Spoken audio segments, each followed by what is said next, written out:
All right, ladies and gentlemen, welcome here to another weekend edition of the Snake Sports Talk Show. We are live in the 702 in Las Vegas, wherever and however you may be watching and listening. Instagram, Twitter, and Facebook is where you can like and follow me on all social media platforms. Also, subscribe to the home of the Snake Sports Talk Show. That is the Spotlight Sports Network and the Snake Sports Talk Show. And also follow me on Spotify for all of my latest podcast episodes. By the way, I just want to say this morning, happy 4th of July to all of you, wherever you may be. I know in times like this, it is, words itself cannot describe it, but I'm happy. I am definitely happy for today. So I hope all of you guys have a great 4th. Be safe, be healthy, and, let's all enjoy some fireworks. Let's all enjoy the things that keep our sanity, the stuff that just, keeps us going, keeps us moving. And we'll get through this one day to another. So, a lot of people have been asking me, I will shift to this segment here, but a lot of people have been asking me what my thoughts were on the latest signing. Now, one of the signings here in the NFL that had got the biggest rant and rave, and we've been covering it, that was New England signing quarterback Cam Newton. So the Patriots finally pulled the trigger and signed Cam Newton. Cam now has a job, which we weren't even sure exactly if he was going to have a job, just depending on how the market was set.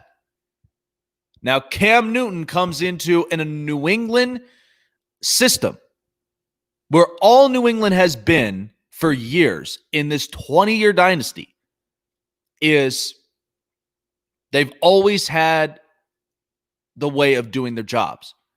Bill Belichick. I mean, I'll tell you this. I'll give you this kind of look with how the Patriots kind of worked everything.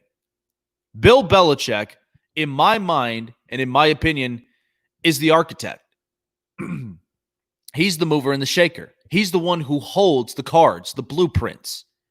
He's the one that designs it, maps it, and New England, all of its players, including Tom Brady, were the builders.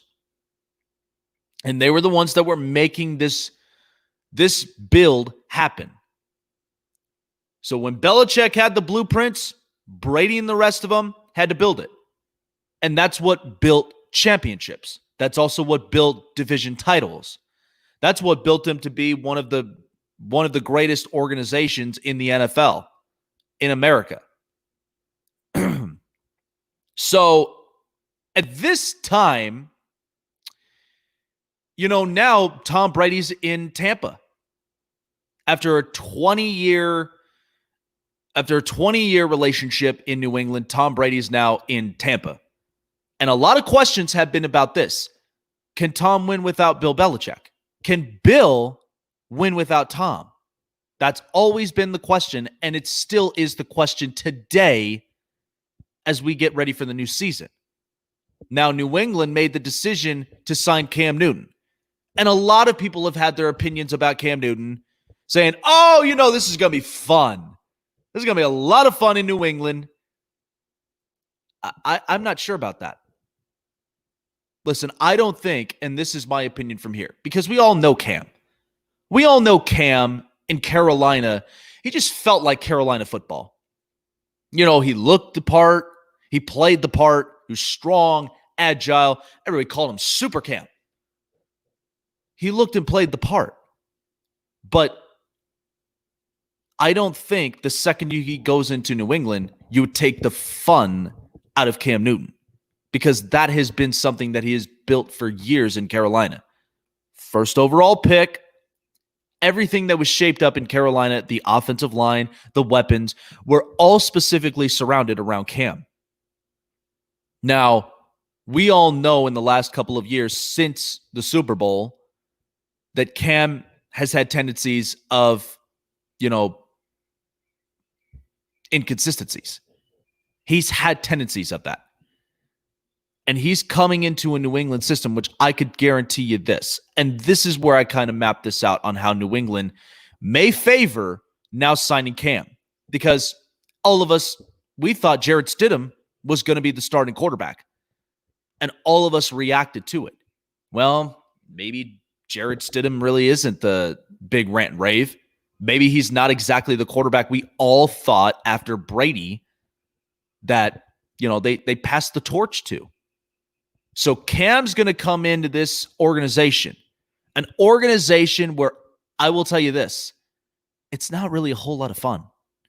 It's fun when you're winning, but it's not built to be fun all the time. They have a slogan, do your job. So Cam's going to come in, and Bill Belichick, I guarantee you, will look at Cam straight in the face and say, Cam, we bring you in here. We want you to do your job. Okay, we want you to succeed. We want you to exceed expectations. And we want you to, keep us on the map. Now, New England may not be the type of team that I think could potentially make the playoffs because there's just certain things to New England in their roster that I just don't trust because, number one, they got rid of a lot of defensive players except for the secondaries. The secondaries is solid. But the linebacking core, a little bit of that defensive front line is a question. The other thing, the weapons, the wide receivers. If the wide receivers would stay healthy or, if they could play. I haven't seen N'Keal Harry play.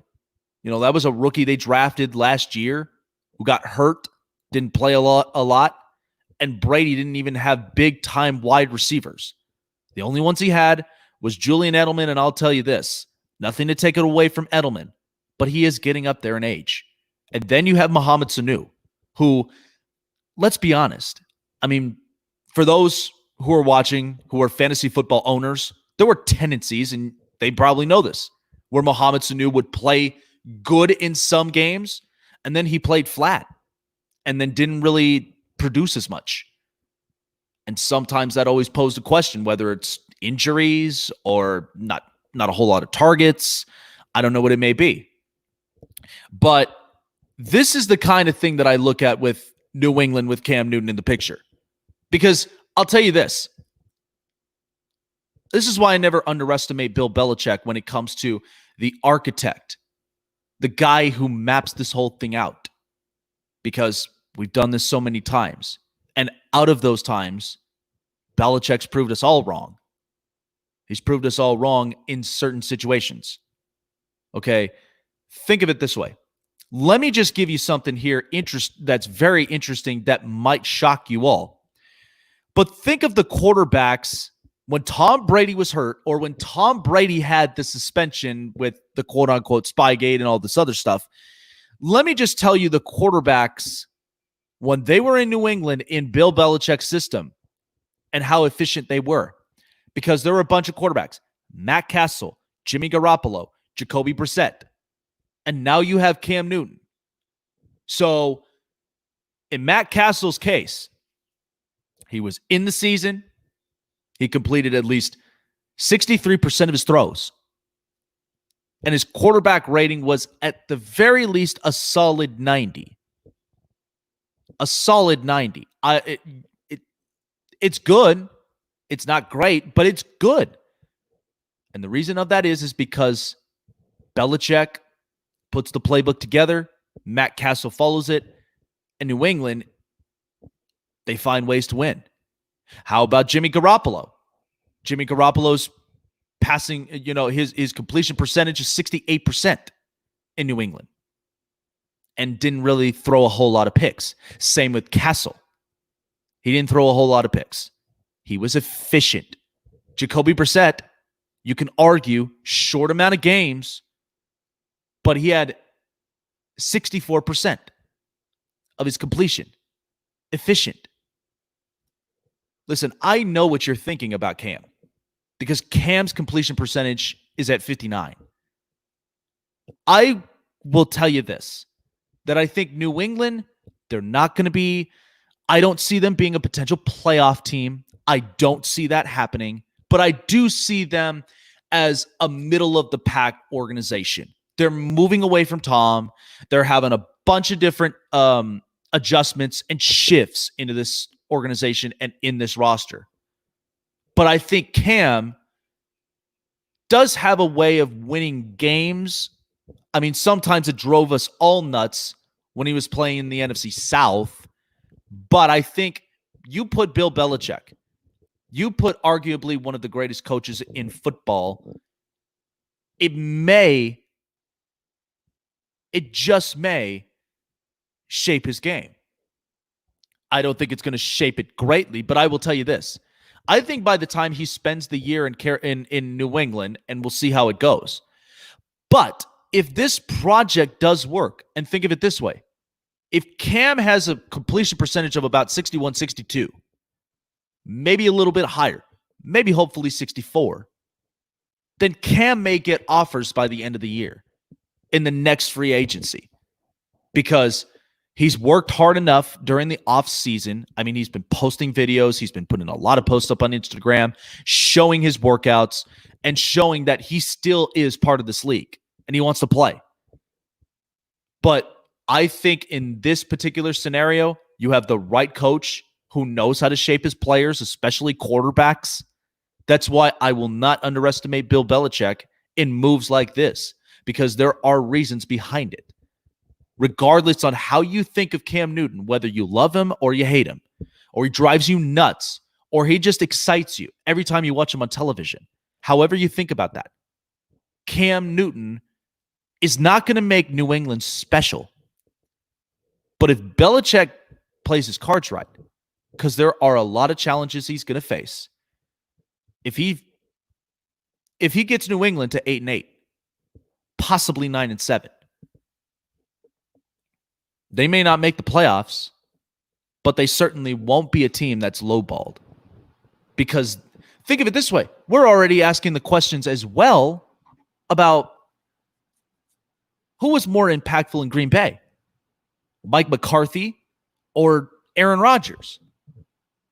We're still going to ask that question today because Aaron Rodgers, we know in the last 2 years, has led the league in throwaways. He's got a new head coach in Matt LaFleur. This was a team that was supposed to be 9-7. They went 13-3. And I don't think they'll go 13-3 this year. I think they're going to end up going to a point where it's going to be a little bit rocky, but we'll see how it all turns out. And then you got Mike McCarthy in Dallas, who we don't even know if he's the answer to Dallas's problems, and elevates Dak Prescott, elevates the Dallas Cowboys organization, gets them to turn around. Because this was a team last year that I thought would go 13-3 or 12-4, and they disappointed and went 8-8, fully healthy, while Philadelphia took a step over them with nothing but lawn chairs and won the division. We have that question. So this will be the same exact question again. Who's going to win this divorce? Belichick or Brady? However you think of it, that's what's going to be the detail. But don't underestimate Bill Belichick and his coaching schemes and his blueprints. He's the architect. Lots of these quarterbacks who come in are the builders. Who do you give more credit to after a multi-million-dollar home is built? The architect or the builder himself? Those are the questions that we think about in everyday life. But I just think that it's not going to be a big impact, but I do think it's going to be interesting. Let me shift here to this. So we're staying on the NFL, but this is one that I kind of had to thoroughly look at from the ins and outs, because a lot of people over the years have been talking about this particular situation. They've been talking about preseason football. What do we do with it? Every year there was always 4 preseason NFL games. What were they mostly used for? Well, they were mostly used for players who got drafted, they tried out for the practice squad, they got signed, and they're just looking for a new home. All these players are looking for a new gig. I know this for sure because my cousin who played in football understands the business aspect behind it.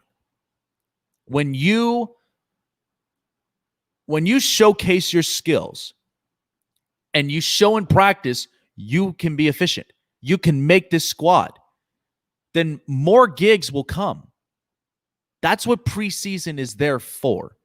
So we got the news that the NFL is now proposing that they shorten the preseason from 4 games itself to 2. Because think about it this way. We've had a Hall of Fame game that was canceled because of COVID, which is fine. It is a hard loss in Canton, Ohio, because number one, you have 2 of the arguably prestigious franchises in the Pittsburgh Steelers and the Dallas Cowboys. That was set to make a huge marketing revenue just in that Hall of Fame game alone. That's not happening. So Canton, Ohio is losing money with that. The other thing is, in this preseason, because there are a lot of people who have been commenting of, why do we even have preseason? Why do we even have it? We should just abolish it. Get rid of it. There's no need. I can make an argument. I think 2 preseason games is smart enough for the NFL to have. I know people love football. I know people love watching the regular seasons, watching playoff football, because let's just say it's the greatest time of year. It's the greatest time of the year.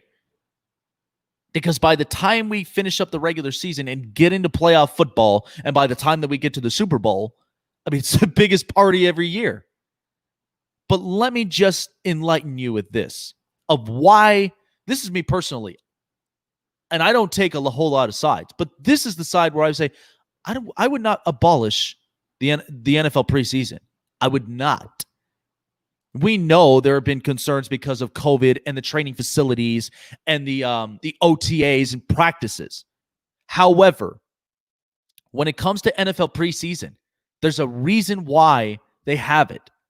These rookies who get drafted, nobody knows what they're capable of the second they come into the NFL level. They have no idea. So that's why we have preseason. We get a chance to see what these rookies have and what they're capable of, and if they'll make it in this league.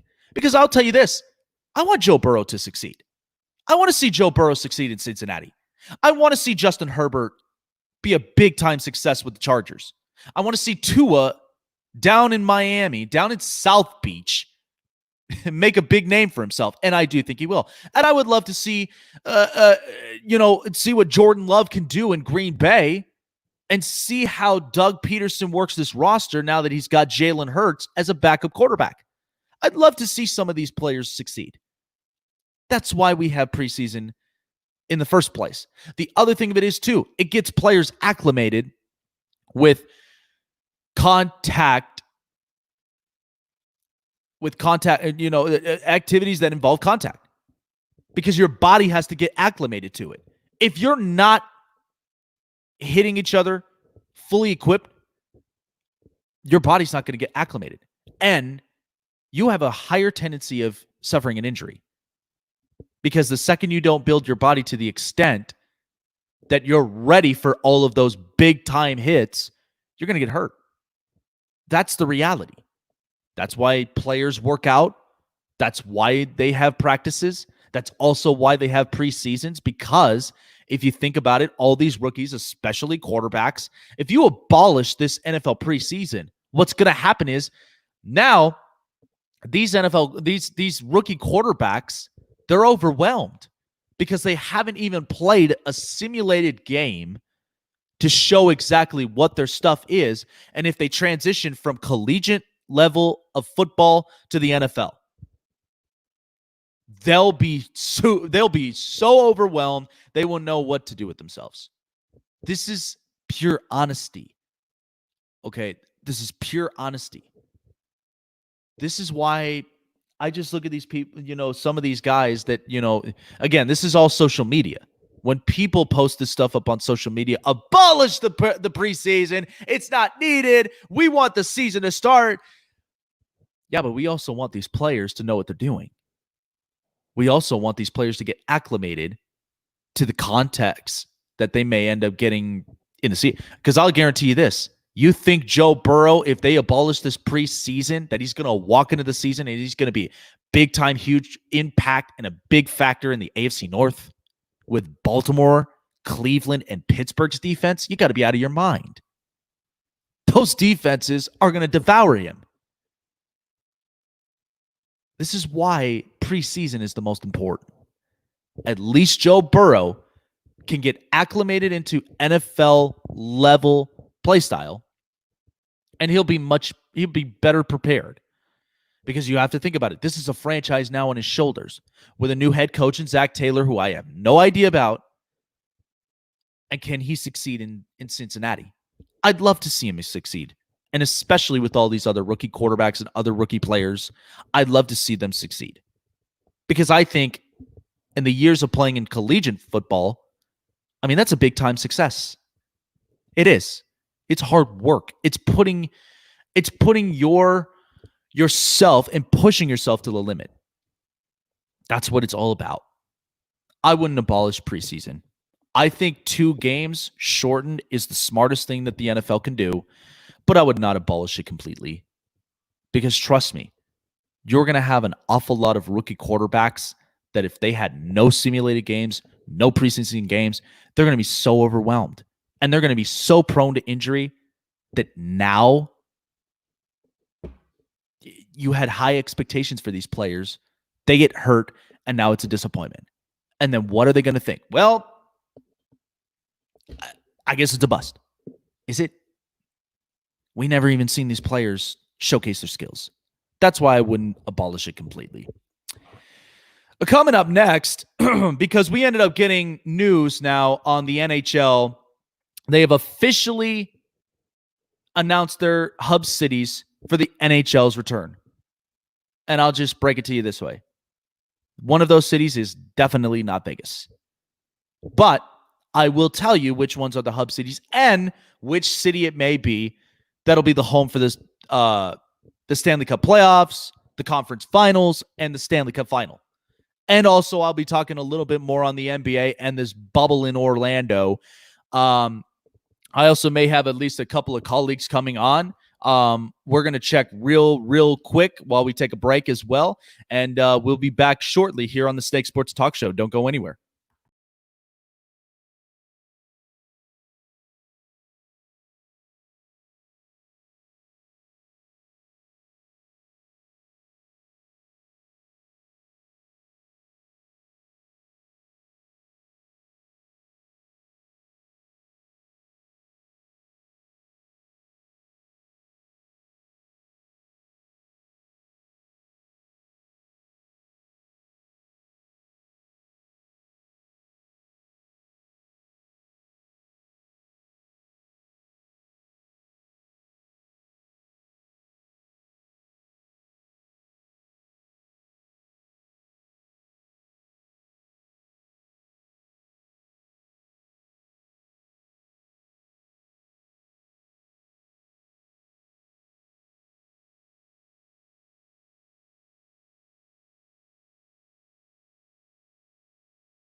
Welcome back, everybody, here to the Snake Sports Talk Show. So glad to have you all here. Happy 4th of July, wherever you may be. I can't wait to start 4th of July on a good note.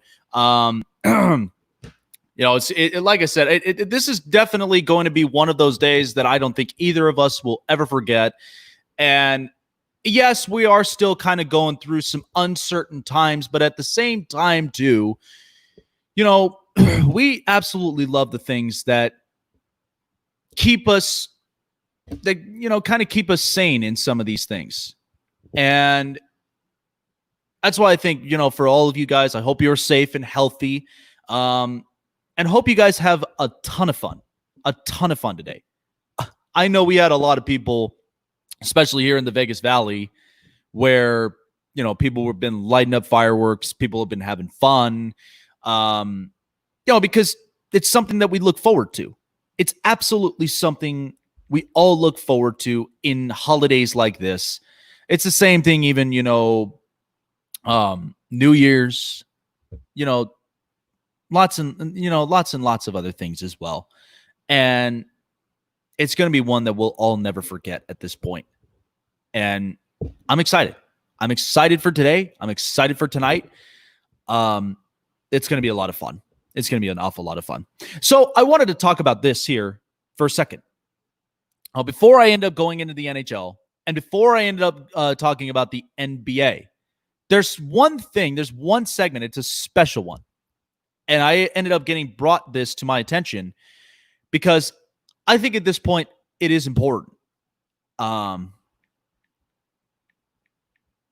do think that this is something that kind of grabs everybody's attention. So there was a documentary. That was made, and I think it was great. I thought it was fantastic. Because here's the thing. All of us as a country and all of us as people, we love sports. Sports is the essence of what brings us together. It's the unification. And then it also tests us of what our strengths and our struggles are and how we're willing to build ourselves, how we're willing to really shape ourselves for the good, for the better. That's what sports is all about. Sports teaches us leadership. Sports teaches us how to be hardworking individuals. Whether you work in a great business or, you have a profession, whatever it may be, you work hard on it every day. So this documentary was very interesting. And this is where I'll point this out to you. This is not something that is like semi-pro or anything like that. No, this documentary was actually about women playing contact football. Yes, actual contact football. And my colleague, Darian Hopkins of the Spotlight Raiders Talk, he's going to be coming on and is going to shed some light on the subject. So when I watched this documentary, I was kind of blown away. Because I will tell you this. Have any of you ever seen the movie A League of Their Own? Because I'll tell you this. All of us that kind of think we know a little bit about American history. There are some of us that do. Some of us that, we have tendencies we think we do. But let me shed some light here on the subject that's going to lead this on. When I watched the movie A League of Their Own, and it is a real thing. I've been to the Baseball Hall of Fame in Cooperstown in New York. Cold. It's cold out there, and it's farmland. But let me just tell you, the Hall of Fame was so gorgeous. I mean, every piece of history was there. And this was one of the pieces of history. Women who played fast-pitch baseball. Because softball was not even a big thing at the time. It wasn't even mentioned or brought up. And to me, honestly, this was kind of the thing with the League of Their Own. They were so criticized when it was first established, and it was small. There were only about a couple of teams in the league, and it was strictly a women's league. strictly. And there were a lot of criticisms. There were a lot of criticisms from certain fans, from certain people, because let me just tell you, back in the old times, I mean, it was kind of, that's where you kind of saw a little bit of like that machismo stereotype type of thing.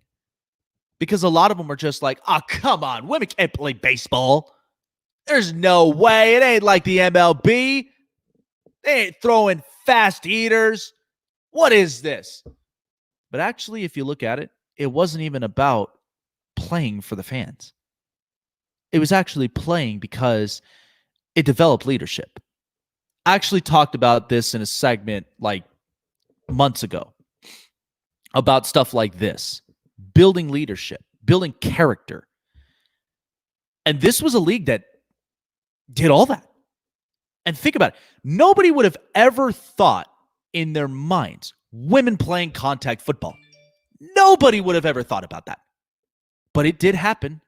And no, we ain't just mentioning about women who play as kickers. No, we're talking about women who play in all positions, all different positions. And it was fabulous. It was something that caught my attention. And I'm very, very glad that I'm able to lead up to this segment. So coming on here from the Global Satellite Network here on StreamYard is Darian Hopkins of the Spotlight Raiders Talk. So Darian, you like I was kind of blown away by this documentary. I've never seen anything like it. And like I said, opening up, I mean, I was used to a league of their own because I think in a sense it was criticized as a league because people had thought of women playing baseball. We'd never see that because in old times, it was always watching Major League Baseball. It was always watching, some of the best pros. Nobody would have ever thought of women playing baseball. Nobody even thought of the league itself. So when you look at this documentary, and you've been a big supporter of it for years, take me to like what was going through your mind watching through this documentary, and how, like, what was your reaction to it all? Like, what are some things that really pointed out to you in this documentary? Before I get into that,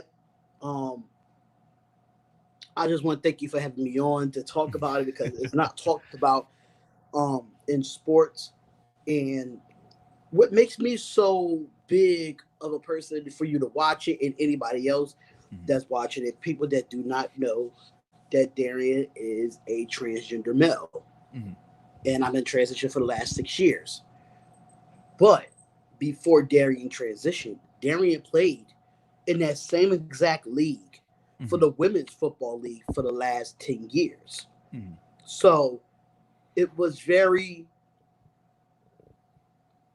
emotional, I have to say, because me playing in the league, which was at the time when I played the last couple of years with the WFA, which the team that the Boston Renegades was on there on the documentary. It was the main person on the documentary. But when I was playing, it was a different league. You had a couple leagues. You had the WFA, you had IWFL, and you had the NWFA. So it was so many leagues then. And I got emotional because I felt as though that, and I always go, even though that I am trans, yes, but I always did support women's sports. I think women's sports is undervalued. I think women's sports is underrated. I think because they are women and they can't do a lot what the men can do, as far as like the entertainment aspect of it, it don't get the recognition. So I was kind of emotional looking at when they was doing movie night the night before, when I used to do that with my team, and those Saturdays, with those Friday nights when you got to travel through car, on a plane, and just to get to a game, and then back on Monday you're back at a regular 9 to 5 job. So it was a struggle when I played. It's still a struggle now because they still not getting paid. They're finally getting on ESPN, and I felt like it was long overdue for ESPN to talk about women's professional football. Just because they don't make money doesn't mean it's not professional. I don't care what nobody say. doesn't mean it's not professional because they don't make money. And Brickhouse was one of the people that I used to play with back in the day. And for her to still play in 20 years of playing women's semi-pro football is astounding. You don't even see NFL players today play 20 seasons in a contact sport. Yeah, so it's very rare. It's very, very rare. It was very emotional for me because about. Oh, okay, there we go. But like I was saying, because my Wi-Fi is really sketchy. Yeah, it kind of broke out. Right. So it was just, I have to say, like, just about damn time. Yeah, you know, and it's interesting, and because listen, I could tell you this. I mean, ever since the shutdown and ever since everything else, what's kind of interesting is because we're kind of getting a lot of stories that we thought we knew so much about, but we really didn't have a full knowledge of. I mean, think about it. We had the Last Dance documentary. We thought we knew MJ as well as we did, but then the documentary showed us differently. Now that this documentary came out and we looked at the professional women's league and how it was played about, you know, it was tough.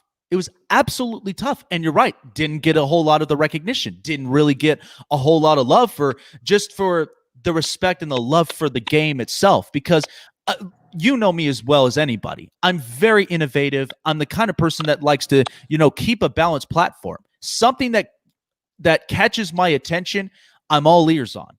Because it's all about innovating and growing and, taking certain things, whether it's life or it's business, to the best extent possible, because we all want to succeed. We all want to succeed in so many various ways.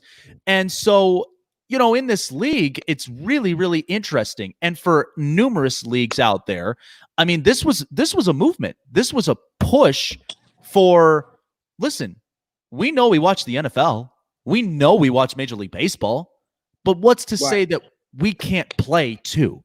I mean, that's the kind of thing that, as I've said, I mean, when you look at a league of their own with women's playing baseball, there was too much like that machismo stereotype. Like, oh, come on, you must be joking. Like, there's no way women could be playing baseball. There's no way women could be playing foot. So you get a little bit of this machismo stereotype. And so, when I look at it nowadays, like trust me, I look at some of these women who play softball, play soccer, play so many numerous sports, and I can't deny the fact they are. I mean, they're getting better. Their tempo and their gameplay, their determination. I love that. I absolutely love that, and that's kind of something. Like, do you think seeing most of these women, because we're used to seeing them like Alex Morgan? I loved watching Jenny Finch. I mean, Jenny Finch was probably one of the best softball players as far as hitters, pitchers, like that I've ever seen.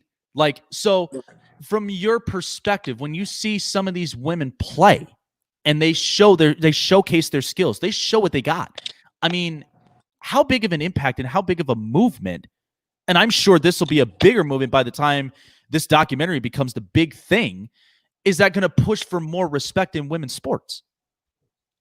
I think it should push for more respect in women's sports. Just knowing that women's football been around for so long. Women's football been around since 98, 99, 2000. That's why I said about damn time. Because we in 2020. Why did it take so long? And it started to grow once they started showing the national. Well, we call it our Super Bowl. They call it their Super Bowl, but I call it national championship.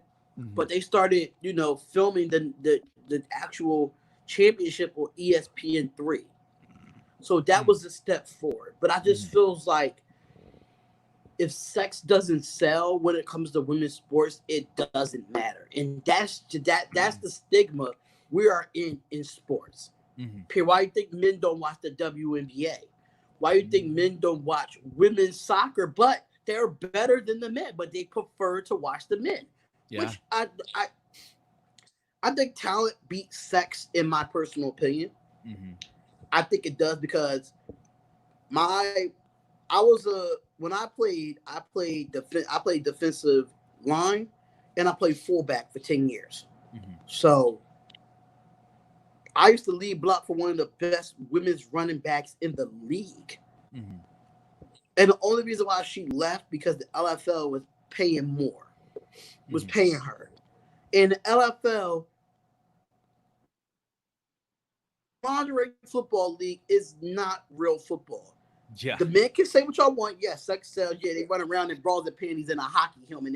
I look at it. I look at it this way. Like, this is like the arena football version for women's league. Like, I mean, you see the arena football league almost all the time, and not a whole lot of people just kind of like, they pay attention to it here and there, but it doesn't get, so much of its popularity. But I just look at it that way. I'm like, come on, like, that's a shortened football field. We're talking about actual contact, women's sport here, like women actually playing a contact sport, and that's the kind of thing we kind of miss out on.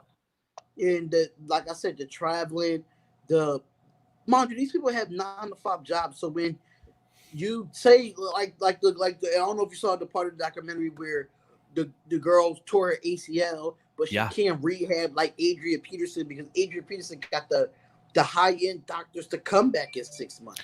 Right. She still got to limp around and go to work and try to rehab, plus play football. That's the struggle that they have in women's sports, period. Like, yeah, WNBA probably have the top-notch people because they're part of the NBA, but the NBA been around so damn long. Why does the NBA still lowball the WNBA? Yeah. Why do the NBA still lowball them? It took them almost 25 years to get a raise. Yeah, that's true. People, and then on top of that, y'all have to look at it from this standpoint. Even though we're talking about the women's football, but we're talking about women in sports too.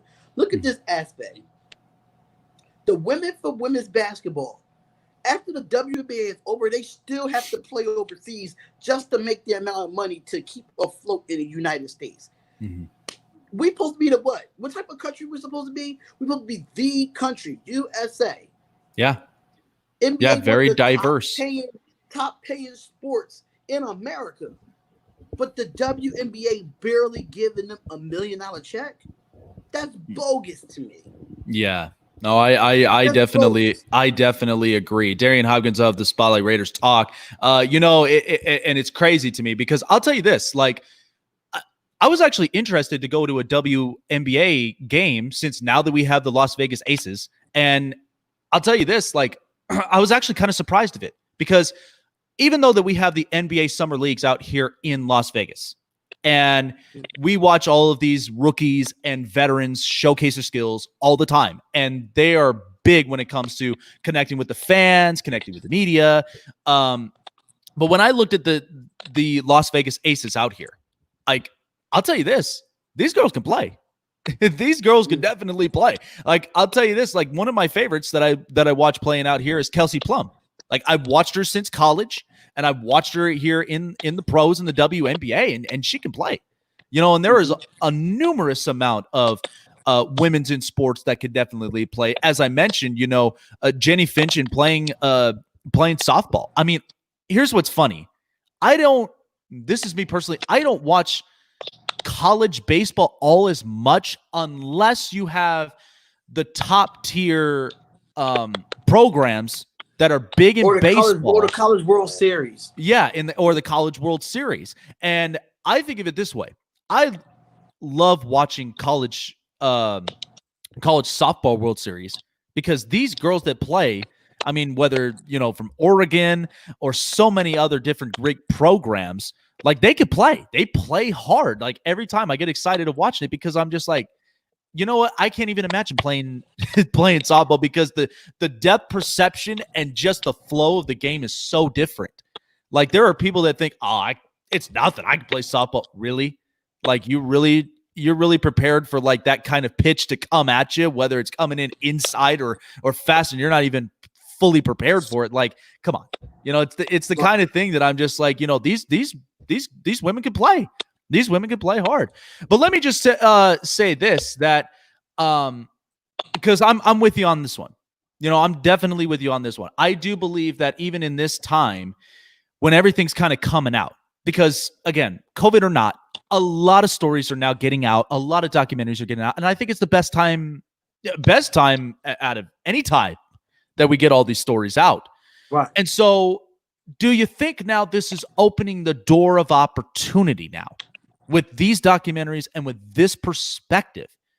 Do you think it may open this window of opportunity for us to now kind of think outside the box, see it for what it is, but then also do something about it to innovate it better? Because as you mentioned, this is something that was going on in the late 90s, early 2000s. So do you think we can now expand and maybe show a little bit more love and appreciation by the time we go maybe a couple of years forward? Absolutely. Absolutely. Because most of these leagues that's in these women's football leagues, each team has about at least 2 teams in their city, because there's 2 different leagues. You have the WFA and you have the IWFL. Plus, you have another league that just started. So you got most likely you'll have up to 3 teams in at least one city. But if it comes to an agreement where teams are getting paid or getting funded, and not instead of the general managers and the owners coming out of their harder money what they do at work, coming out of their pocket to get equipment, to get field time. I don't know if you noticed on the show, after 2 hours they shut the lights right off. Yep. For them. But like we only get 2 hours and we only get to practice 2 days a week. True, that's true. It's tough to prepare for a game on a Saturday. You know what I'm saying? So if we can get that funding where we can have the field longer or have an extra day to practice, and the traveling with the equipment, the footballs, the uniforms, so much stuff comes into it. It would definitely make an impact if someone saw this and want to invest in it. Yes. Number 2 is that the preparation that these women put in. Let's put that in perspective here, because they studied the game just like the men. They prepare for the game just like the men. And these girls was balling out. And it gets me kind of in a emotional, because like I played with so much passion, but nobody was able to see the game that I played. Yes, you saw the people in the stands. Yes, I saw game film, but nobody actually saw it on like a live stream like it is now. They live stream on Facebook. They live stream on the Boston Renegades football page on Facebook. We didn't have that when I was playing. So it's just, it feels good to see it happen. But at the same time, like, damn, I wish that when I was playing and how much passion I had for the game when I was playing. Yeah. It's just mind-boggling, man. If I would never, transition, which it was the identity for myself, knowing that I know who I was becoming. Yeah. I probably wouldn't be playing because I had to retire early due to injury. I played 10 years. I think that's enough. But if I wanted to go longer, I still probably would be playing right now. If I probably wouldn't be playing for no Philly team, but that's another thing too. It's some players like Brickhouse. Brickhouse lives in New Jersey. She travels to Boston for practices and games with her hard-earned money. Yeah. Wow. It's just mind-boggling. I just feel like in the next couple of years, they just need to take a look at like, this is what it is. This is what women's football is here. Yeah. And they need to respect it. Absolutely. Absolutely. And that's the kind of thing that, as innovation goes, it's one step closer into making what was once, something that a lot of people didn't really even think of or even cross their mind that this would be like the biggest thing. And now, this documentary, I think, pushes and opens that door now to where there's more respect and more love itself for the leagues and for the players and for a lot of these women in sports, and may end up impacting in other positions as well. even in sports, Right. and giving more of that appreciation. And since we're kind of on the topic of football here, because I mentioned here earlier on my segment, because talking about the preseason, and you and I have talked about this off the air, but my biggest thing is I'm the kind of person that I'm like, I would not abolish the preseason completely, because my only thing about this is that we have rookies that get drafted, especially quarterbacks. If the second they don't get acclimated to the contact sport of it, their bodies are so prone to injury, and they're so overwhelmed because there was never a simulated game. There was never a point where, there was an in-game play where they showcased their stuff. We weren't even sure if they were able to transition from collegiate level to the NFL. So shortening the preseason from 4 to 2 games, like, what was your opinion up on that? Because I'll tell you, like I said, I would not abolish the preseason completely, but I do think 2 games is more than enough, and I think also gives time for some of these rookies to get acclimated into the NFL level. I think the 2 games are absolutely fine in my personal opinion, because they're not back-to-back games. They actually separated the games. So technically, I think it's week 2 and 3 that they have, but they separated the game just because of the lack of in shape players are at this moment.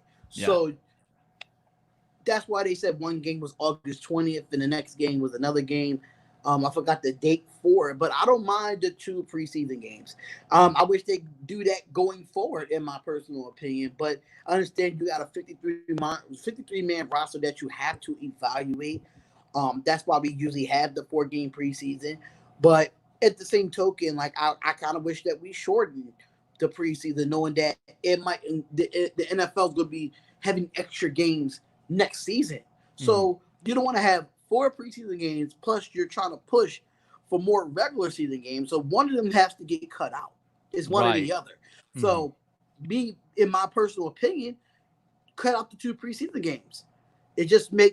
Honestly, it makes the job harder for the organization and the coaches, but you got to go on the fly, and you just have to work with what you got and feel like who's the best available to your team. Now, you got to be in shape.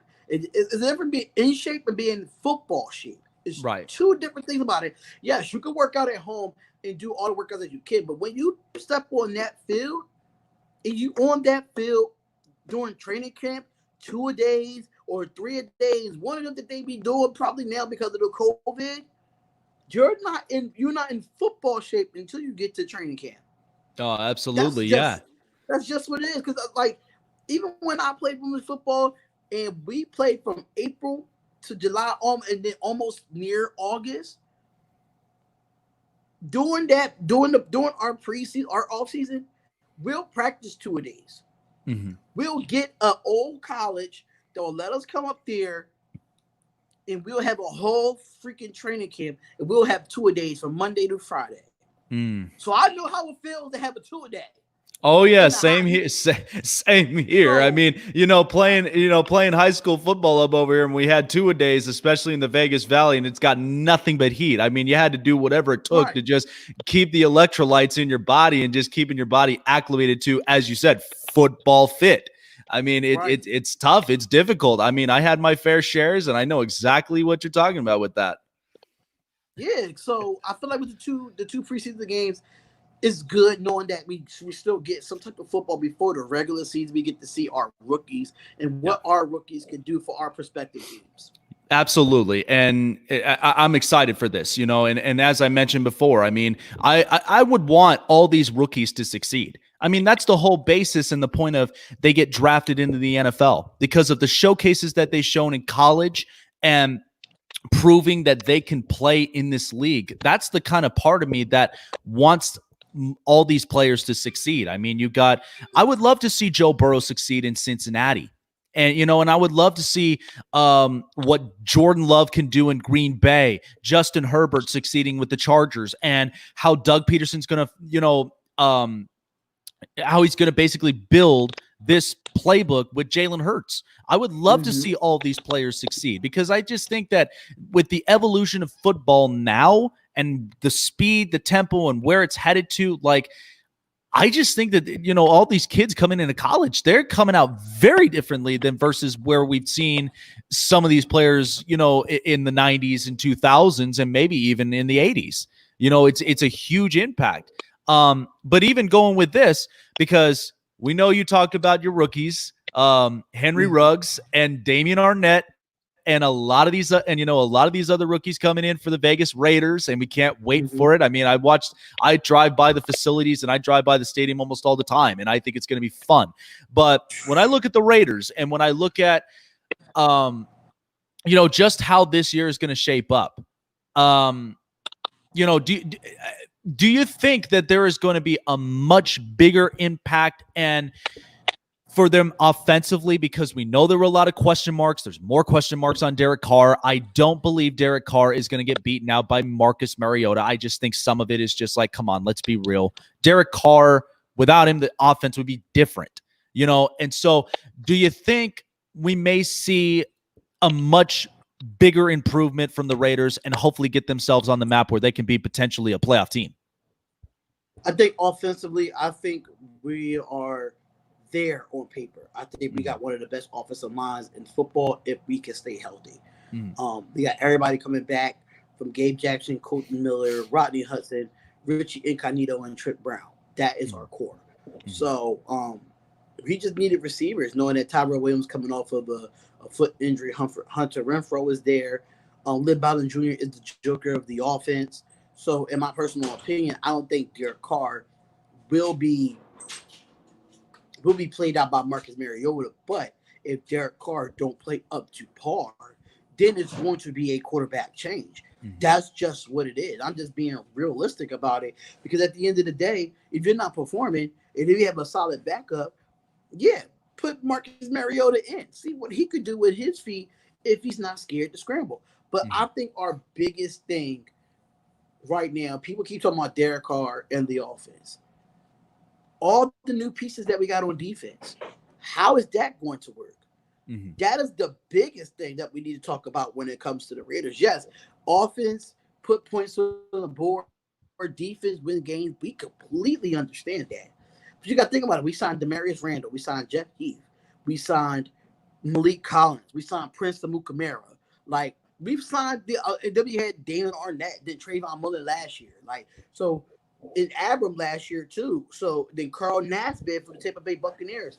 We have so many different pieces on defense. How Paul Guttner is going to put them in the scheme, that's going to be the biggest question, because we always dead last in defense, dead last.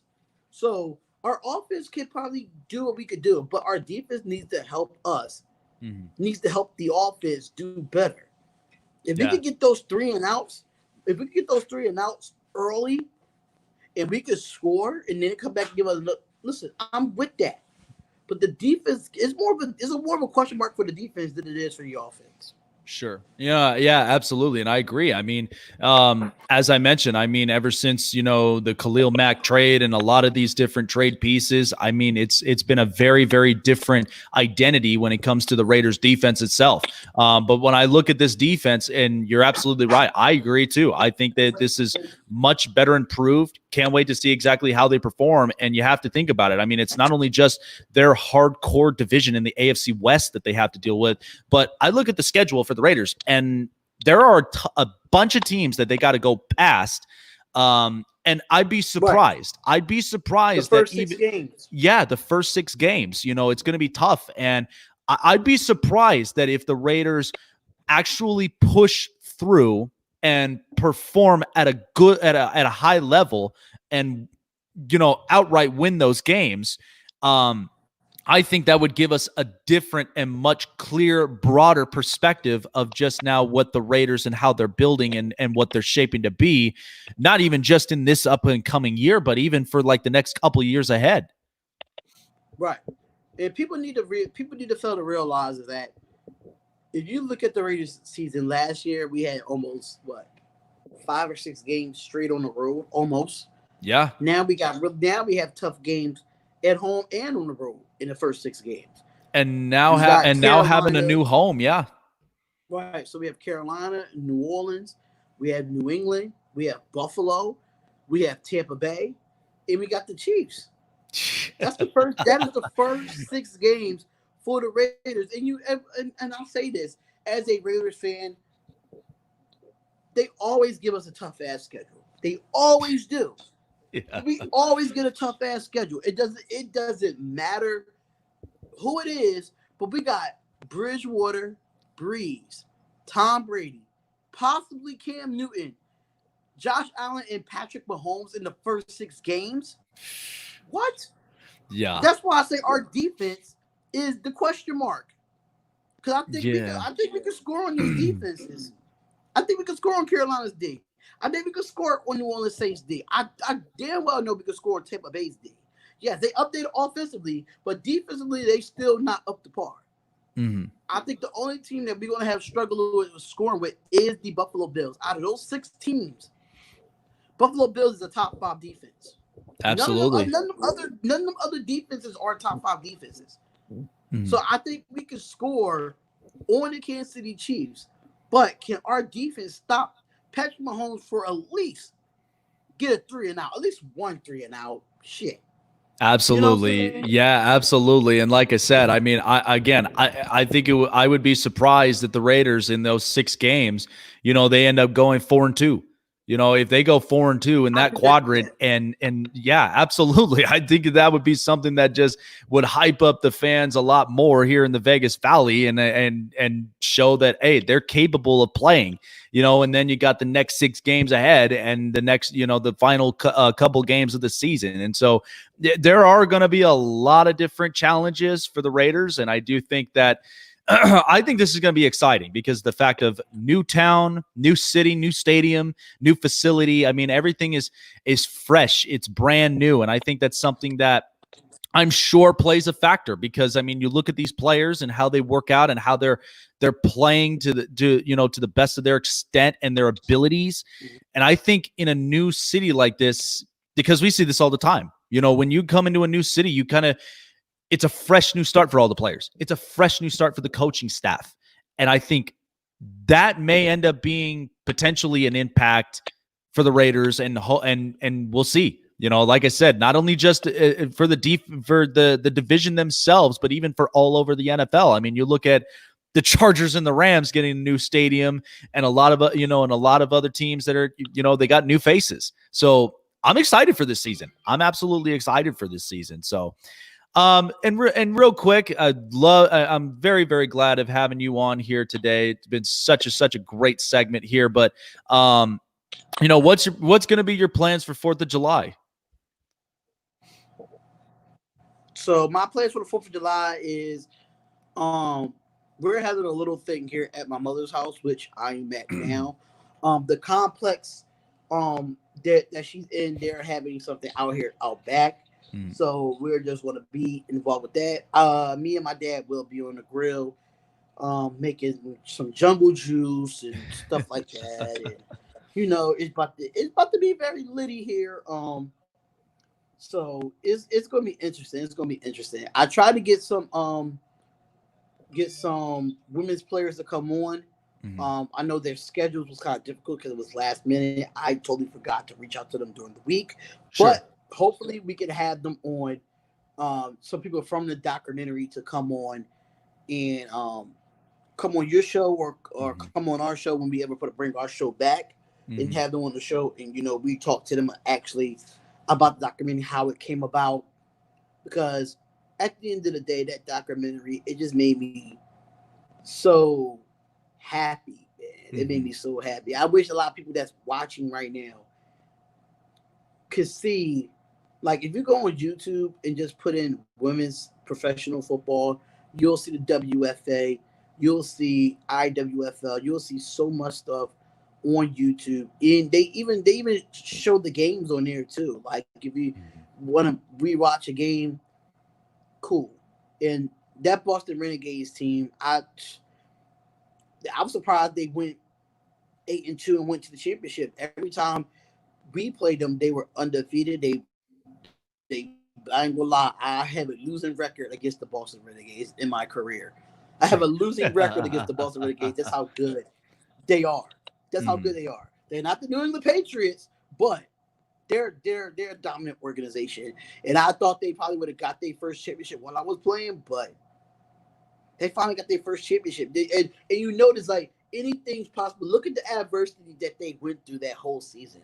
Yeah, it's just a regular football season. It's just down to 8 games, and they went through so much adversity to go to Atlanta and beat a LA team that was 11-0, and they went into the season 8-2. Yeah, yeah, absolutely. Adversity like that. And that's what I'm saying, it's the tough grind, and it's showing it because, again, when it comes to sports, it gives us, that feeling of unification, and it even gives us of, showcasing our strengths and our struggles and how we can shape ourselves to be the better versions of ourselves. And even, expresses leadership, expresses hard work, determination. And, if it can happen for one specific group, why can't it happen for another? And that's one thing that I truly think should be innovated and respected more. And I think should also have much more appreciation in the near future. I'm all in for it. I'd push for it 110%. Absolutely.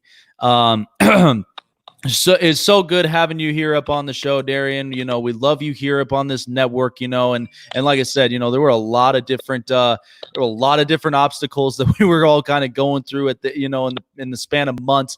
But at the same time, we do what we can to better ourselves and even to better the network itself. And as I've said since day one, it's been an absolute blessing being a part of this network. And I can't wait to see this grow even further and beyond. And so great having you on here, Darian. I hope that you have a safe and healthy and even a fun 4th of July to you and your family, and would hope to have you here on soon again. Absolutely. Whatever you need me on, just let me know ahead of time, because I'm trying to work on a website for the Spotlight Sports Network and trying to do so much, trying to get the learning curve on everything. But before I head out, just want to let everybody know, if y'all do want to know more about women's football, just go to WFAProFootball.com. It has all the team. Might have a team in Vegas. Like on the left back, I can just let me see if I find out for you. You might have a team in Vegas you might not even know about. So they have a team in Arlington. They have a team in Austin, Texas. They have a team in Baltimore. They have a team in Boston. They have a team in Cali. They have one in Capital City. See, like I said, they have 2 teams in Capital, because they have the Capital Pioneers and they have the Capital City Savages. They have a Carolina Phoenix. Let me see. They finally got a team in Daytona, surprisingly. I'm trying to see if they have one in Vegas, if I'm not mistaken, because they used to have one so many years back. I don't know if they still, I don't know what city is that. But I know that I didn't never really like the name back then. It was because the Las Vegas Showgirls. That was one of the football teams, and I don't know if they're still around, but they were one of the top teams in the league. But if you definitely want to see if your city has a team, you can go to IWFL. I think it's IWFL.org or .com. Just try both of them, and go to WFAProFootball.com if you want to see if your team is if they have a women's team in your city. All righty. Yeah, absolutely. I'll definitely look it up for sure and see, because I would love to catch a game, love to exactly, get the experience and get the feel of it. I mean, I think it would be awesome. So, all righty, Darian, take care of yourself. Have a happy, safe, and 4th of July. Hope to have you here soon. And we'll definitely keep in touch for sure. Absolutely. Thanks for having me. Appreciate it. No problem. Darian Hopkins of the Spotlight Sports Network. He's the mastermind there, and I love that. I love the fact that, and this is what's interesting about, documentaries as a whole. This is the kind of thing that just like it really hits us close to home whenever we see documentaries like this. And this is the kind of thing, as I said before, we had The Last Dance. We had so many other documentaries. There was a documentary about, Mark McGwire and Sammy Sosa when it was the chase for, the most home runs in a season. And Mark McGwire was king in 98. And so all these documentaries just have a way of just expressing it, have a way of impacting it in our lives. And this is the kind of thing that I'm like, this is innovative. This is absolutely innovative, for not even just for my perspective, but for perspectives of others. I mean, you've seen it here with Darian. You've seen just the perspective of it. And I can't imagine going through that. I can't imagine going through that process, but the experience itself is king. It's amazing. And I love working, with a great colleague of ours that, as I said, it's been an absolute blessing in the network. And I can't wait to see the network itself grow. And so seeing more innovative people like this just really kind of gives me that good feeling. Hour 2 coming up next here on the Snake Sports Talk Show. Don't go anywhere.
All right, ladies and gentlemen, we are here at hour 2 of the Snake Sports Talk Show, wherever and however you may be watching and listening today, live in Las Vegas. Instagram, Twitter, and Facebook is where you can like and follow me on all social media platforms. Also, subscribe to the Spotlight Sports Network and the Snake Sports Talk Show on YouTube. And follow me on Spotify for all of my latest podcast episodes. I've got 15 of them out. And what I'm going to end up trying to do is I'm going to end up trying to do an after show here. And this has been a fun-filled show, especially, the fact that we got 4th of July. I'll be expressing on my best for last.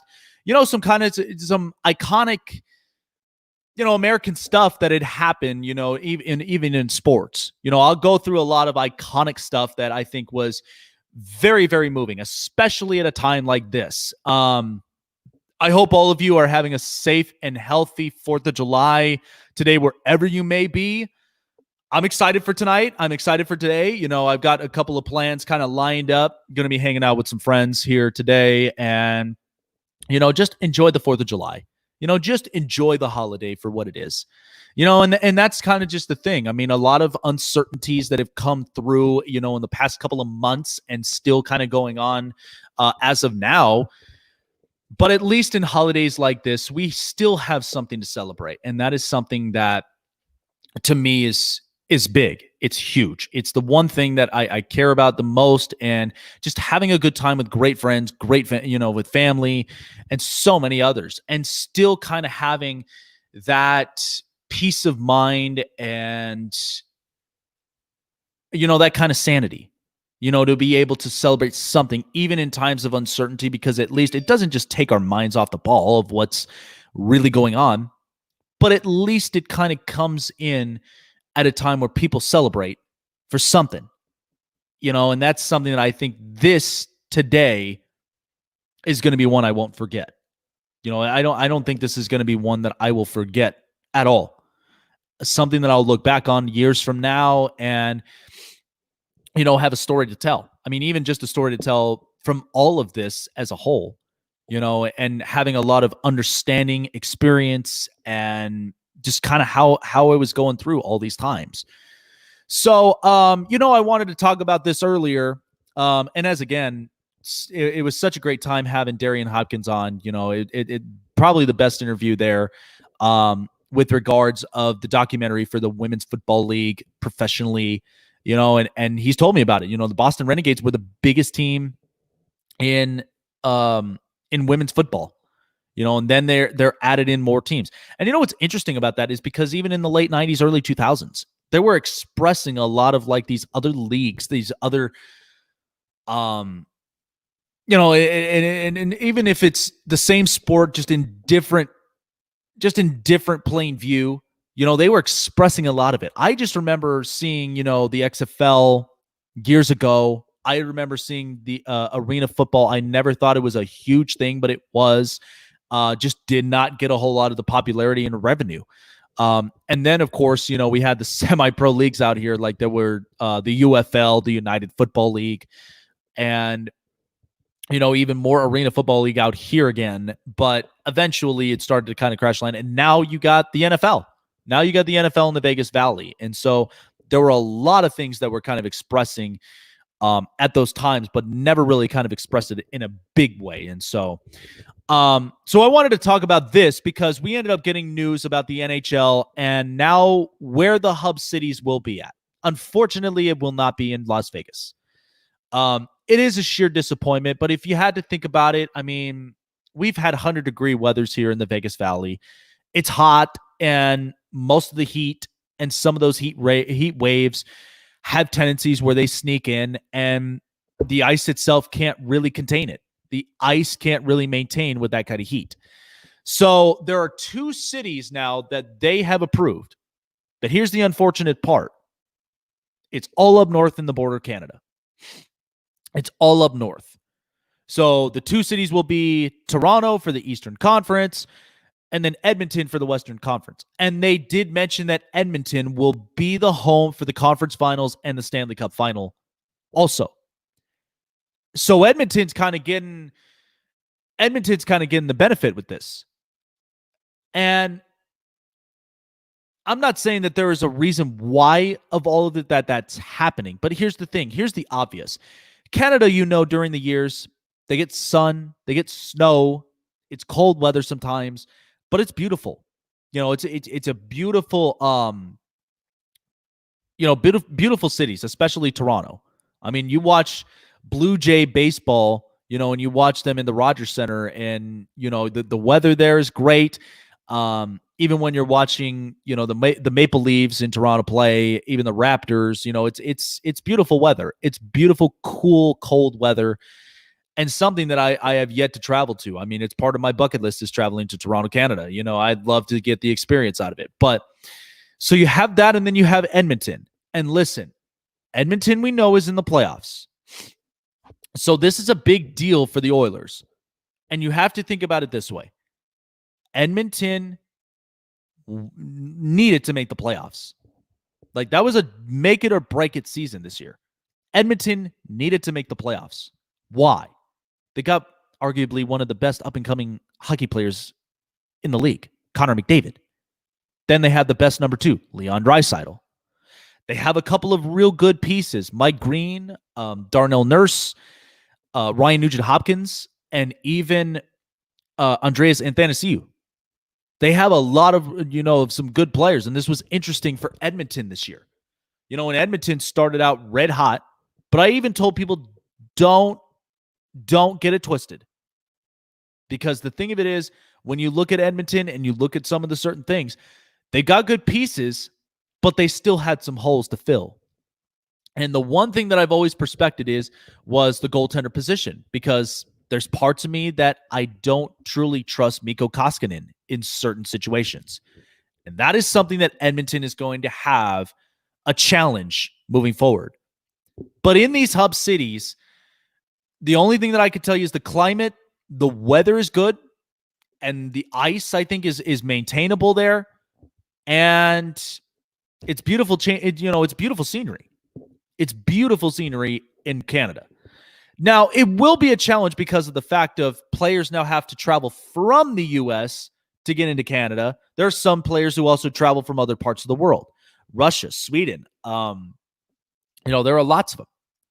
Finland and Czech and even other parts of the world. And they've got to travel out now to Canada. And what's interesting about that is because when you travel to different countries, you got to have you got to have your visas, you got to have passports, you got to have all of this.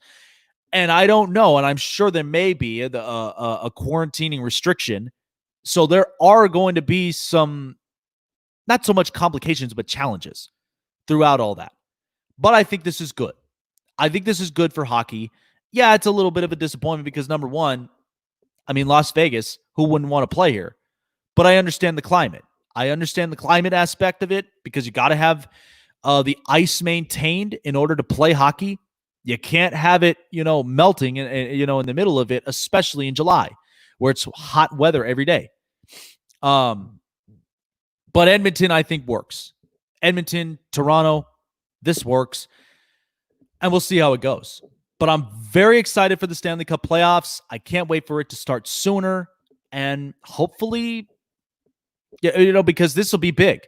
The fact that we're not getting a season, the season itself has ended, but getting a Stanley Cup playoffs and hopefully getting a Stanley Cup champion, that's been the goal for hockey ever since the dawn of time. That's always been the goal. And now having the goal in the middle of a pandemic is probably going to be one that's going to be memorable. And that will be interesting to watch and interesting to see, and I can't wait for it. So coming up next, I'll be talking a little bit more on Major League Baseball and even talking more on the NBA. And then, as I've said before, I'll leave my best for last on some more of some most iconic memories that have happened here in the U.S., especially when it comes to sports. Some iconic memories, especially when we're celebrating the 4th of July, the Day of Independence. I think this would be a great segment. So don't go anywhere. Snake Sports Talk Show will return in a second.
All right, ladies and gentlemen, welcome back here to the Snake Sports Talk Show. I'm so glad to be here with all of you guys, especially on 4th of July holiday.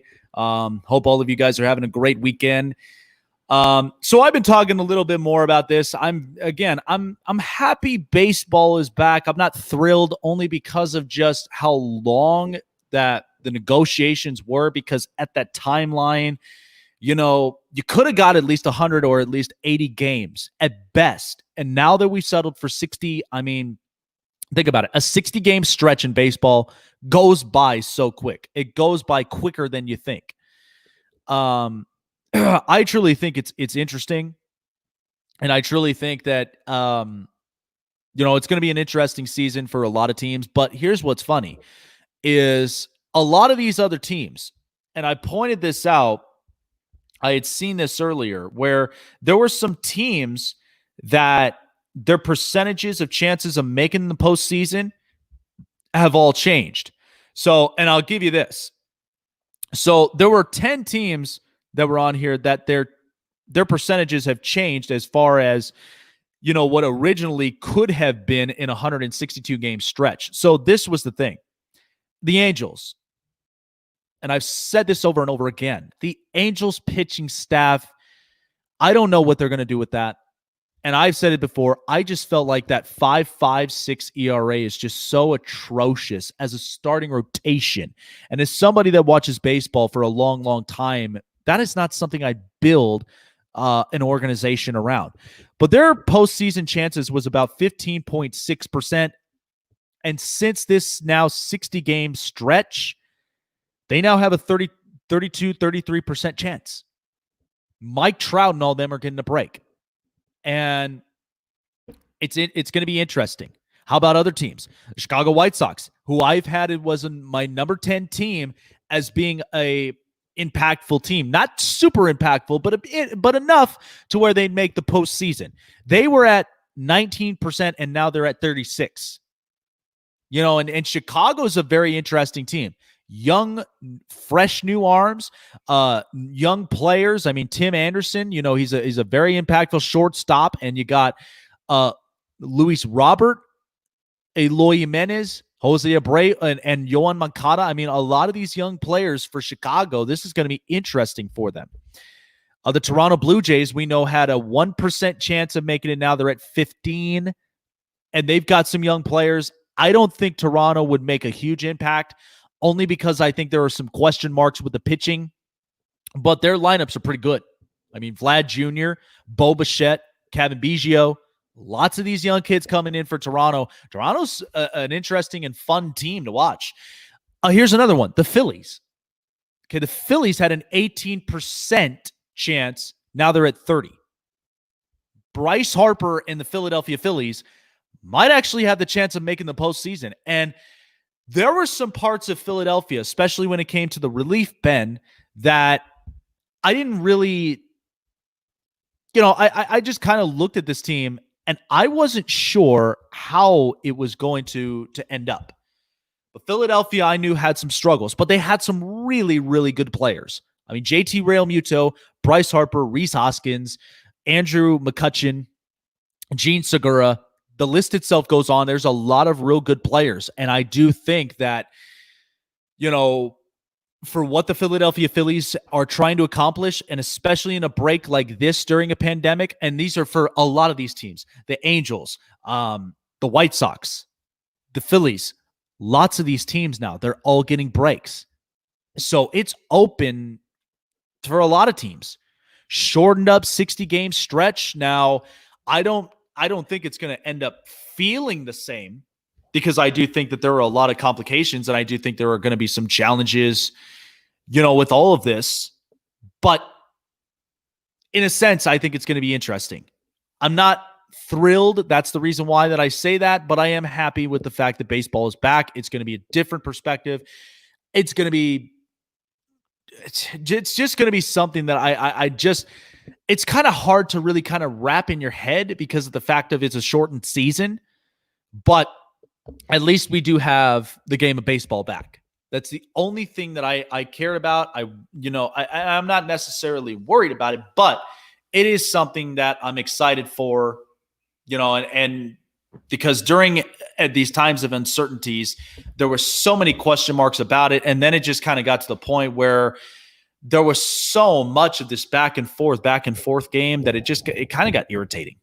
It just kind of got irritating. But I'm sure the owners, the players, they're all going to learn from this. They're all going to learn from this situation. And I only hope for the better. I only hope for the better.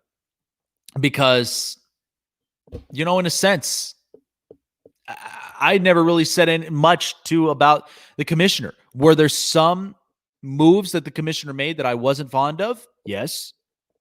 But commissioners, they go through this all the time. Commissioners go through some of the most unpopular decisions all the time.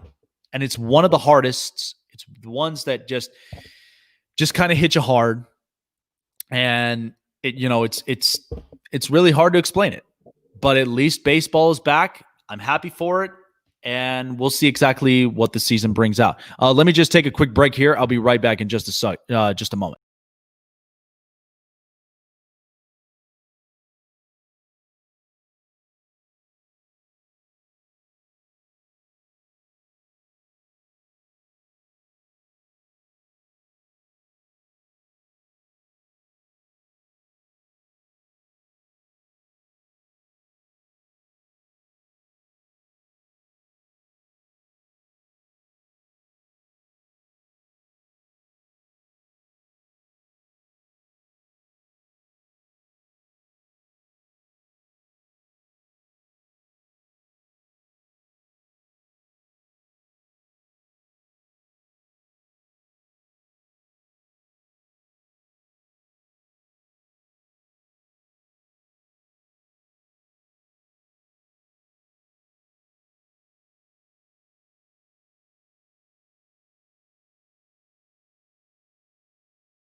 All right, ladies and gentlemen. Well, first and foremost, I want to thank you all for joining me here on a fun stream here today. I was so glad to be able to do the show, especially on a beautiful and gorgeous 4th of July here in the Vegas Valley. I can't wait for tonight. Going to be so much fun. I hope all of you guys have a great weekend and also have a great 4th of July as well. Be safe, be healthy, and have fun. It's mostly 4th of July because you think about it, because it's the day of Independence Day, and you think about so many of these iconic historical memories, and a lot of it dealing with the 4th of July, a lot of it dealing with, the past wars and so many others, and what it has meant in American history and how it has impacted all of our lives from generation to generations. And for centuries, I mean, a lot of our founding fathers, there were so many different iconic memories and memories all in the history books. I remember getting the chance of seeing a lot of, monumental historic landmarks. And I remember going to a bunch of museums and stuff like that. I remember being in New York, and I remember seeing the graves of Ulysses S. Grant, lots of other historic American landmarks, and a lot of people. And to me, I felt like, in this best for last, because, being a sports show, we talk about so many iconic American historical, a lot of historical moments in sports. And I think this is going to be fun. And you think about it, because we have a lot of different American-born players. We have a lot of, historical things that have happened all throughout, sports history. So let's kind of walk through that. Let's kind of, let's put up a little bit of some patriotic music here as we celebrate 4th of July in style.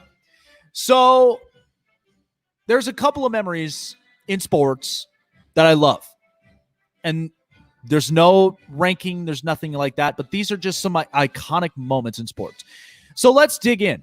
So the one iconic memory that I had, 2017, the World Baseball Classic. Now, the World Baseball Classic, as most of us watch, it's so much fun to watch. You watch players of all different countries come together, playing for their respective country and their culture, and it's so much fun. But 2017 was the year that the United States won the World Baseball Classic, and it was great. You had a lot of really, really good players. The pitching staff, I thought, was solid. There were a lot of iconic names: Christian Yelich, Nolan Arenado, Giancarlo Stanton, Adam Jones, Marcus Stroman. There were lots of these American-born players that came together, and they dominated the World Baseball Classic. They dominated against tough teams like Japan. They dominated against teams like the Dominican Republic, Puerto Rico. Lots of really good. And here's what's interesting. I mean, Colombia was a tough team, and that was interesting. But it was so much fun. It was so much fun watching it. I just remember being so excited of watching the game and watching the World Baseball Classic as a whole. It's something that I always love watching and enjoying during those times, like, before baseball season starts. Another iconic American history is the Miracle on Ice.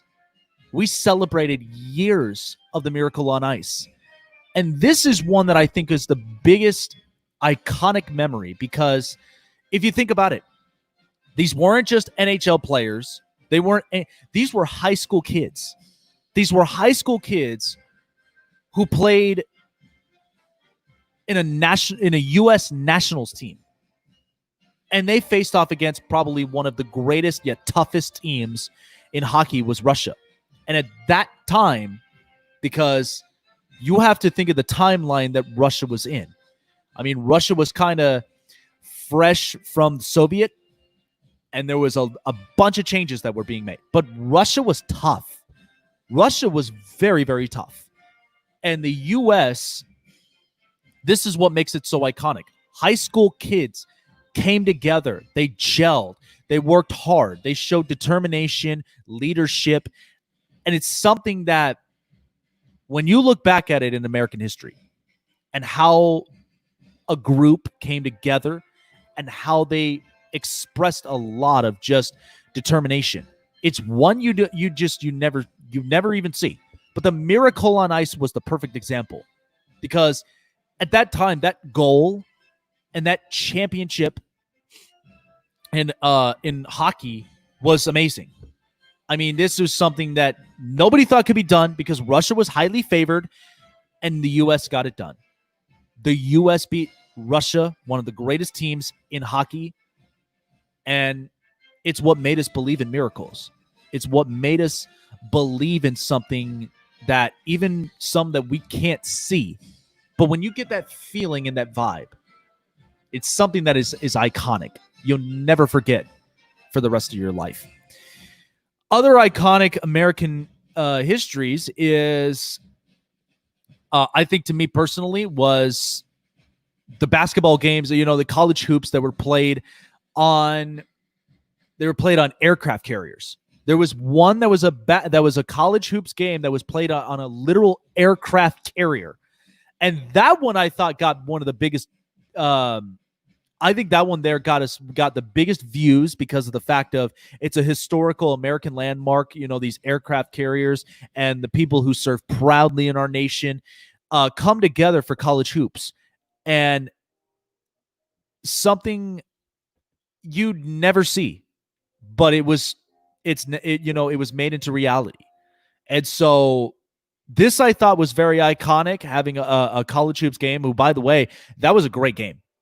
A great game, tough to the wire, beautiful weather, everything was outdoor, and nobody thought that this would have been possible. But the way they had this set up and the way that they had this, the way they kind of just how they played this out, I thought was amazing. So I thought that was something that was worth as a nominee, as being an iconic sports memory. One of my other memories as well, they were very iconic. I mean, the Army-Navy football games. The Army-Navy football games are always like the most iconic American traditions for years. Because when you watch Army-Navy, you watch two really, really good branches in our military come together. It is super cold. It is super cold.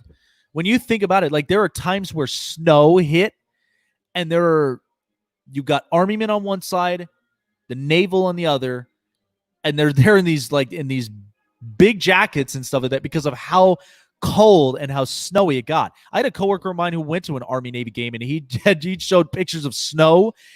But this has been tradition for years, and it wasn't just traditions between branches. It was competition. This was more of unification, showing that, yes, two different branches are facing off in a football game, but at the same time, both are expressing leaderships, determinations, honor, and courage. And I think Army-Navy games, they're so much fun to watch. The ratings go up every time when you watch it.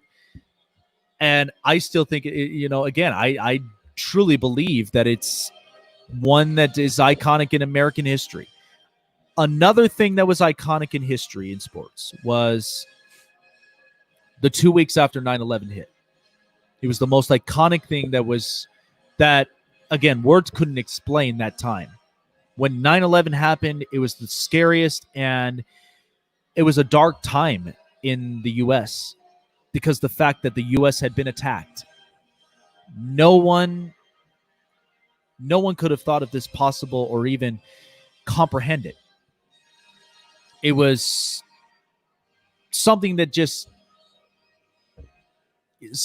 will never ever be explained in the best words possible. But 2 weeks after it hit, baseball was on. And what's crazy about that is because Mayor Giuliani in New York made the announcement that he was going to a Met game. And that kind of got people into like watching sports and watching the unification. So at that time, all of the sports teams were all waving American flags. They were all showing strength, unity, and courage throughout these times, knowing that the world itself didn't have to be so dark and didn't have to have themselves in like this box or in this cloud where it felt like, what's going to happen next? And at that time, it really brought us together. And we all cheered and rooted for the New York Yankees to win the World Series. But you know what? When I watched that World Series, I thought it was the greatest World Series in baseball, especially in an iconic history like this. But this was the time that it expressed that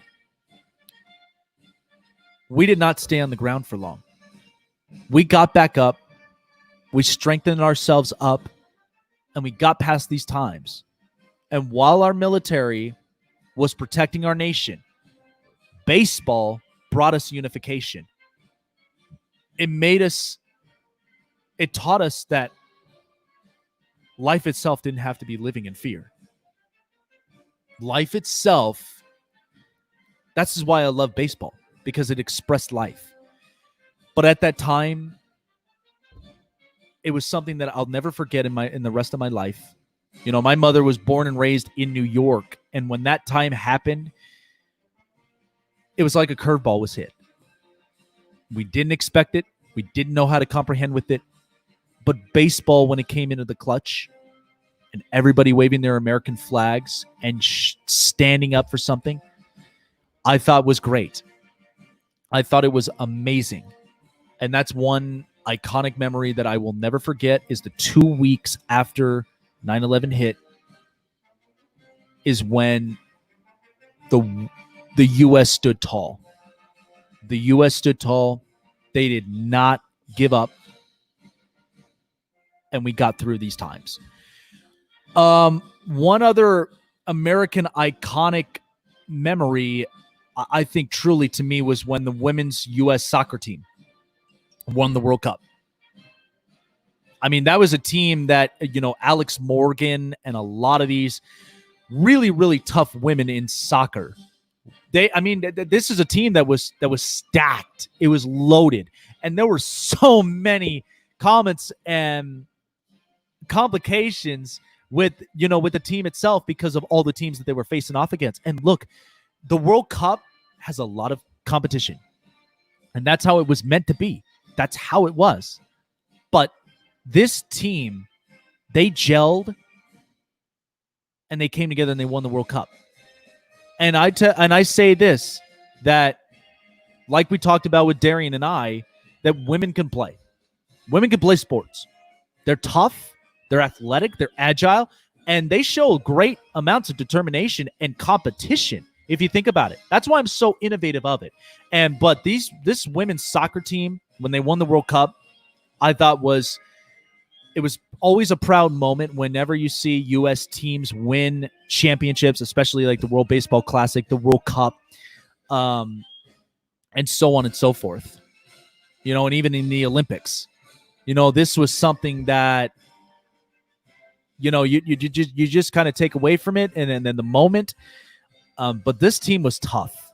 This team was absolutely tough. These group of ladies, they got it done. They got it done, and they were very, very dominant all throughout the World Cup. And finally, the Dream Team in basketball, the 1992 Dream Team. That is a team nobody, like, here's the thing. You look at basketball right now, nobody could beat out that Dream Team. With the amount of players they had, Chris Mullin, Larry Bird, Magic Johnson, and Michael Jordan, like, that was the most iconic team in America. I mean, they went out, they were dominating, and it was kind of hard because you have to think of the timeline of basketball where it was physical, it was tough, and some of the players didn't even get along.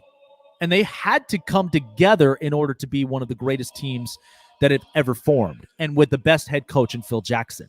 Like, you have to think of what was going through Phil Jackson's mind when going through this moment, and going through this dream team.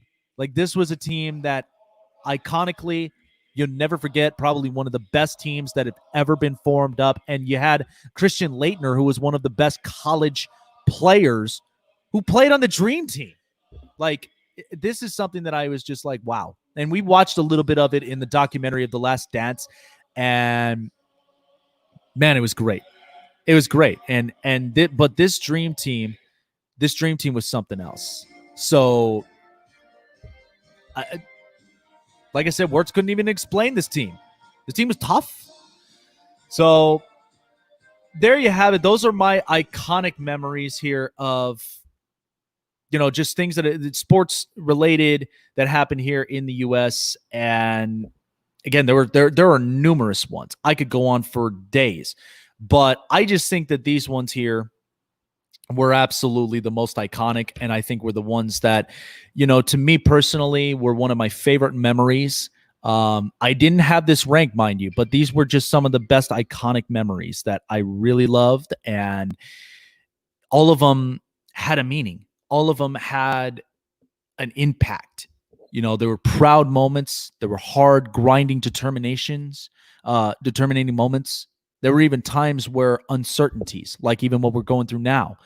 As I mentioned, playing 2 weeks after 9/11, that was uncertainty, but baseball rose up and the nation themselves rose up. There was times of unity at that point. And again, I just think that they were probably one of the greatest iconic memories, and something that we would all never forget in our lives. So I really, really do hope that all of you guys have a great, safe 4th of July. And remember, in times of uncertainty does not mean it takes away the fact of what keeps our sanity. So I hope all of you guys have fun. Be safe. Be healthy.